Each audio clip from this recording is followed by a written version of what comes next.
வணக்கம். இன்னைக்கு நம்ம பார்க்க போறது மைசூர் பாக் எப்படி செய்யறது அப்படின்னு தான் பார்க்க போறோம். வாங்க எப்படி செய்யலாம்னு பார்க்கலாம்.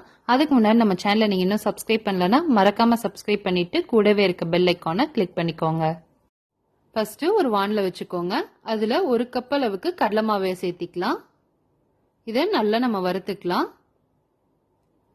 நல்லா வாசம் வர அளவுக்கு வறுத்துக்கோங்க.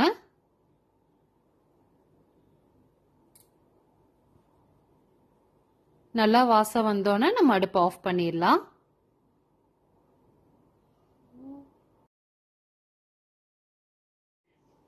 இப்போ அதுல 3/4 டம்ளர் அளவுக்கு ரீஃபைண்ட் ஆயில் ஆட் பண்ணிக்கலாம். நம்ம எந்த கப்ல மாவு எடுத்தோமோ அதே கப்ல 3/4 டம்ளர் ஆட் பண்ணிக்கோங்க.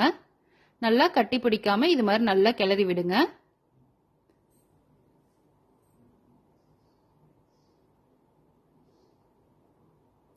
இது மாதிரி நல்லா கலந்து எடுத்துக்கோங்க.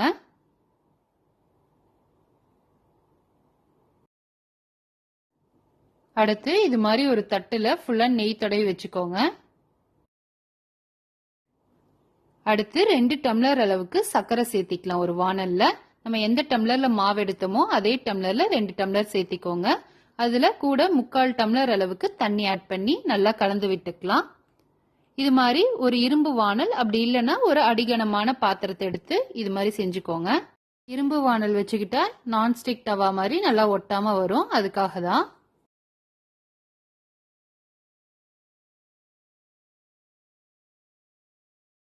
இது நல்லா ஒரு கம்பி பதம் வர அளவுக்கு நல்லா கலந்து விட்டுட்டே இருங்க.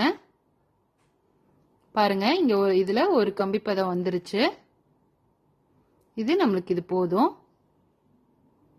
இதுல நம்ம கரைச்சி வச்சிருக்க மாவை ஆட் பண்ணிடலாம். நல்லா ஆட் பண்ண கலந்து விட்டுட்டே இருக்கணும், கட்டி பிடிக்காம. அடி பிடிக்காம நல்லா கிளறி விட்டுட்டே இருங்க. கைவிடாம கிளறுங்க, இல்லைன்னா கட்டி பிடிச்சுக்கும், இல்லைன்னா அடி பிடிச்சுக்கும். அடுத்து நம்ம எந்த டம்ளர்ல மாவு ஊத்துறோமோ அதுல 3/4 டம்ளர் நெய் ஆட் பண்ணிக்கலாம். கொஞ்சம் கொஞ்சமா ஆட் பண்ணிக்கோங்க. இப்ப நான் பாதி தான் ஆட் பண்ணியிருக்கேன், இன்னும் கொஞ்சம் அப்படியே இருக்கு. இன்னும் கொஞ்சம் நேரம் கழிச்சு நம்ம ஆட் பண்ணிடலாம்.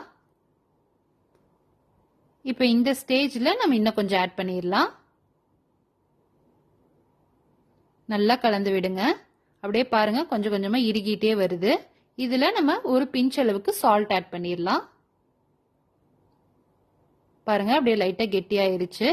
இப்ப மிச்சம் இருக்க நெய்யையும் ஊத்திடலாம். ஊத்தி நல்லா கலந்துக்கோங்க. பாருங்க, இந்த ஸ்டேஜ்ல எல்லாம் நல்லா கெட்டியாயிருச்சு. இப்ப அவ்வளவுதான், இதை நம்ம எடுத்துடலாம்.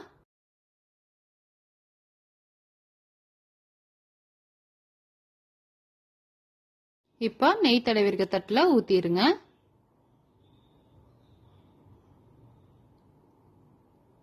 ஊத்திட்டு இது மாதிரி நல்லா சமப்படுத்திக்கோங்க. சமப்படுத்திட்டு நம்ம வேணுங்கிற ஷேப்ல கட் பண்ணிக்க வேண்டியதுதான். இது அப்படியே கொஞ்ச நேரம் ஆற விட்டுறலாம். ஆற விட்டுட்டு நம்ம இதை பீஸ்லாம் தனியா எடுத்துடலாம். அவ்வளவுதான். இப்ப ரொம்பவே டேஸ்டான மைசூர் பாக் ரெடி ஆயிருச்சு. இது மாதிரி நீங்களும் ட்ரை பண்ணி பார்த்துட்டு எப்படி இருக்குன்னு கமெண்ட்ஸ்ல சொல்லுங்க. மறக்காம நம்ம சேனலை சப்ஸ்கிரைப் பண்ணிக்கோங்க.